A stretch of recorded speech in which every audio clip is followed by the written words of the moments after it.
Effect نہیں.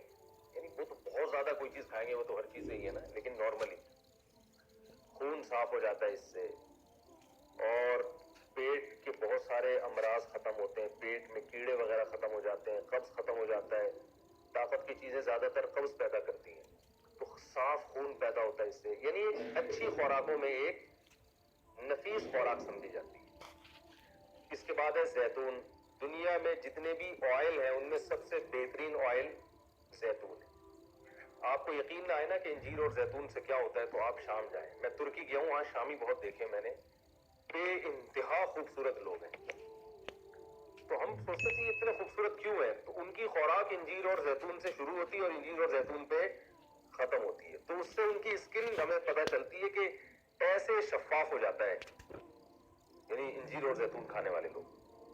تو اب کیا ہے, اللہ نے, اچھا زیتون کی قرآن میں ایک اور جگہ بھی تعریف ہے, شجرۃ مبارکۃ زیتونۃ لا شرقیۃ ولا غربیہ یکاد زیتها یضیء ولو لم تمسسہ نار. زیتون کے تیل میں دھواں نہیں ہوتا, آپ اس سے چراغ جلائیں بدبو نہیں آتی. اور جو کولیسٹرول وغیرہ کے مسائل دوسرے آئلز میں ہے نا, وہ زیتون میں نہیں ہوتے. فل آف انرجی ہوتا ہے, شوگر لیول 0 ہوتا ہے, اس میں شوگر نہیں ہوتی بلکہ شوگر میں مفید ہے. تو اللہ نے یہ 2 قسمیں اٹھائی ہیں, بتا رہا ہوں, آ رہا ہوں. 2 قسمیں اللہ تعالیٰ نے اٹھائی, اور پھر اللہ نے قسم اٹھائی وَهَذَا الْبَلَدِ الْأَمِينَ, اس امن والے شہر کی, یعنی مکہ کی.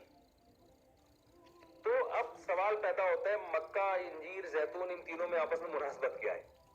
اور پھر یہ قسم اٹھا کے فرماتے بہترین بنایا ہم نے انسان کو.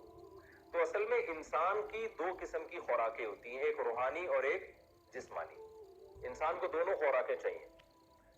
اگر انسان کی صرف مادی خوراک ملے اور روحانی ٹریننگ نہ ہو تو وہ گدھا بن جائے گا نا, بیل بن جائے گا. جیسے باڈی بلڈر ہوتے ہیں ماشاءاللہ, ہوتے بڑے فٹ فاٹ ہیں, اب اگر اخلاق بھی اچھے ہیں پھر تو ٹھیک ہے, اگر کوئی چور ڈاکو ہے تو پھر وہ اچھا انسان کہلانے کا مستحق نہیں ہے.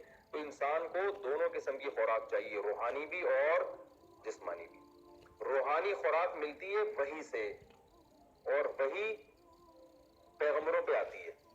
وحی سے ہمیں گائیڈنس ملتی ہے کہ کیا صحیح ہے اور کیا غلط. دیکھو گوروں کے پاس وحی کی تعلیمات نہیں ہے تو ابا کو اولڈ ہوم میں جمع کرا دیتے ہیں کہ نہیں کرا دیتے, زنا بھی کرتے ہیں, ڈرگس بھی لیتے ہیں, پتہ نہیں کیا کیا کر رہے ہیں. تو روحانی تعلیم کا جو منبع اور سرچشمہ ہے وہ مکہ ہے, کیونکہ نبی صلی اللہ علیہ وسلم پر پہلی دفعہ جب وحی نازل ہوئی تو کہاں نازل ہوئی ہے؟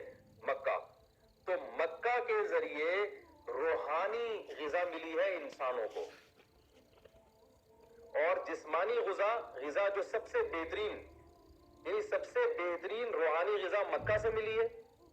دیکھو گائیڈنس تو ہر ایک کرتا ہے نا, اچھی باتیں تو غیر مسلم بھی کر رہے ہوتے ہیں, بھائی یہ کیا کرو وہ نہ کیا کرو, لیکن سب سے بہترین جو روحانی غذا انسان کی ہے وہ کہاں سے شروع ہوئی ہے؟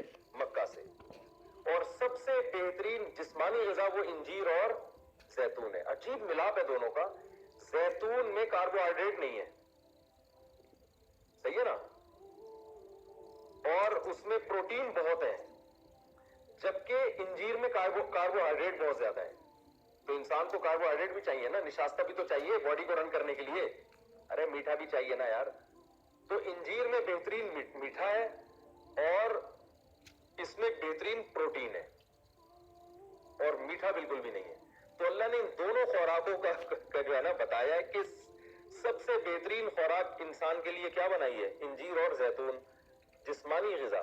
اور روحانی غذا کے لیے سب سے بہترین مرکز کس کو بنایا؟ مکہ کو.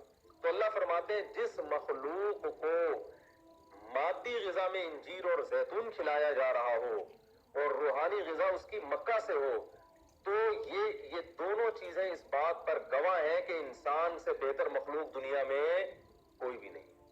یعنی اس کی خوراک, جسمانی خوراک بھی ہٹو بچوں, اور اس کی روحانی خوراک بھی ہٹو بچوں. بلی کو دیکھو چھیچڑے کھا رہی ہوتی ہے, یہ کوئی جسمانی غذا ہی ہے بھائی؟ کتا کیا کھا رہا ہوتا ہے؟ کچھ بھی کھا رہا ہوتا ہے, ہڈیاں ڈالو. یعنی جیسی بہترین انسان کی غذا اللہ نے بنائی ہے کسی اور مخلوق کی نہیں بنائی. وہ الگ بات ہے ہم پراٹھے کھا رہے ہیں, پوریاں کھا رہے ہیں ڈیزل میں پکی ہوئی, ٹھیک ہے نا, یہ پتہ نہیں کون سا آئل ہوتا ہے, یہ ہمارا اپنا قصور ہے. لیکن اللہ فرماتے ہیں کہ جس مخلوق کی جسمانی تربیت کا ایسا انتظام کیا گیا ہو کہ اس کی خوراک میں نے زیتون اور انجیر بنا دی ہو, اور اس کو تہذیب سکھانے کے لیے مکہ کا لنک جوڑ دیا. انسان کو تہذیب مکہ سے آئی ہے, میری وہی وہاں یہ چیزیں اس بات پر گواہ ہیں کہ ہم نے انسان کو روحانی اور جسمانی دونوں اعتبار سے بہترین تخلیق میں پیدا کیا ہے. نہ روحانی اعتبار سے انسان سے افضل کوئی ہے، نہ باڈی کے اعتبار. تو سب سے خوبصورت انسان ہی ہے نا. ایک آدمی مجھے کہنے لگا نہیں چوزے چھوٹے چھوٹے کتنے پیارے پیارے ہوتے ہیں، اتنے خوبصورت، انسان سے زیادہ خوبصورت. میں نے کہا پھر ان سے دوستی لگایا کرو، ان سے شادی کیا کرو. تو نہیں ہے انسان سے زیادہ خوبصورت.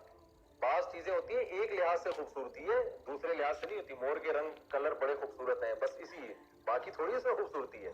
تو انسان کو جو اللہ نے حسن و جمال دیا ہے، اور اس کو جو اسکن دی ہے، اور اس کے جو آنکھیں اور پلکیں اور پورا چلنے کا نظام اور بولنے کا نظام، ایسا جمال اللہ نے دنیا میں کسی مخلوق میں پیدا نہیں کیا. اور جو تہذیب انسان کو دی ہے کہ قربانیاں دیتا ہے اللہ کے لیے، سچ بولتا ہے، اپنے ماں باپ کی خدمت کرتا ہے، یہ چیزیں جانوروں میں آپ کو نہیں ملیں گی. ایک ایک چیزیں ملیں گی من حیث یعنی مجموعی اعتبار سے جانوروں میں یہ تہذیب اتنی زیادہ نہیں ہوتی، انسانوں میں ہوتی ہے. ہر لحاظ سے کامل ہوتا ہے انسان.